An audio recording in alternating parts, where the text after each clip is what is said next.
Just one more thing. Do you remember that famous catchphrase from Lieutenant Columbo, played brilliantly by actor Peter Falk? He was one of the most important TV and movie stars of his day, and he inspired a generation of detective shows. Falk lost an eye at the age of 3 because of a malignant tumor, and because of that disability, he was rejected from the armed services. He nevertheless joined the U.S. Merchant Marines at the end of World War II and served as a cook and mess boy. He later applied for a job with the CIA, but was rejected because he had joined a union while serving in the Merchant Marines. It wasn't until he was 30 years old that he ultimately decided to pursue a career in acting. Most people do not know or remember that Falk's mother, Madeline Falk, was a victim of elder financial abuse, crimes which were carried out by her caregiver, and that Falk worked to prosecute that wrongdoer. Elder financial abuse was a matter about which Falk was passionate.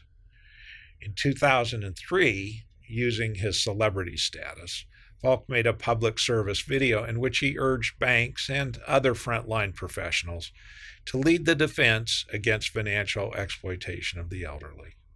You can find that YouTube video online. Ironically, Falk made that video at the age of 76, and a few short years later, he was diagnosed with Alzheimer's. His life, and then his estate, quickly became embroiled in its own controversy. Not elder financial abuse, but another common and related problem we see every day in our law practice: a stepmother-stepchild dispute. Falk was married twice, and he and his first wife adopted 2 children, Jackie and Catherine. Interestingly enough, Catherine followed her father's fictional career and went on to become a private investigator. When Catherine was just 5, Falk divorced his first wife and remarried a year later to his second wife, Shara, who was 22 years his junior.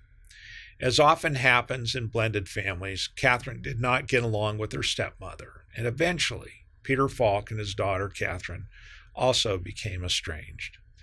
Indeed, by 2008, at which point he was incapacitated with the onset of Alzheimer's, Shara neglected to inform either of her stepchildren of Peter Falk's progressively worse medical condition.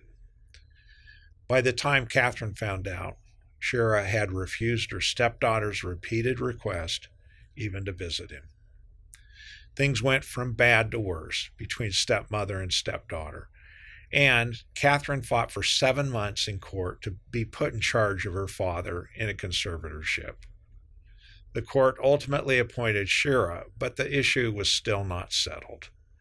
Visitation rights for Catherine were limited, and Catherine's sister Jackie was unable to visit at all.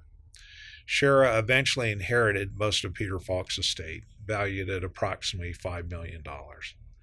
Even though Falk wanted to take care of his daughter Catherine in his will with a 6-figure inheritance, he nevertheless created a clause that stated that she would lose her entire inheritance if she were to contest his instructions. At the end, when Falk's father died in 2011 at the age of 83, Catherine got very little satisfaction and was even reportedly forced to spend a significant amount of her future inheritance on legal fees. So unfortunately, the Peter Falk case turned out to be another sad and unfortunate stepmother dispute with no real winners. Oh, and just one more thing.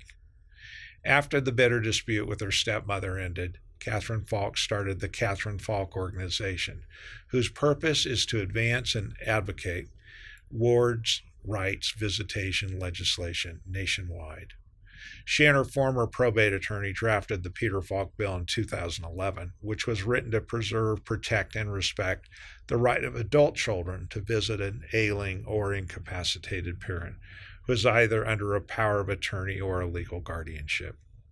In 2016, Governor Andrew Cuomo officially signed Peter Falk's law in New York, one of more than 10 states to enact the legislation. Thanks to that effort, in those states, children from previous marriages, as well as estranged family members, will no longer be denied the right to visit an incapacitated parent and or loved one by a current spouse who is a guardian or conservator with whom they may not get along. Perhaps Peter Falk's ultimate legacy will be the important law named after him, which may go well beyond his days playing an unassuming private detective on TV. I'm Mike Hackard from Hackard Law. Thanks for watching.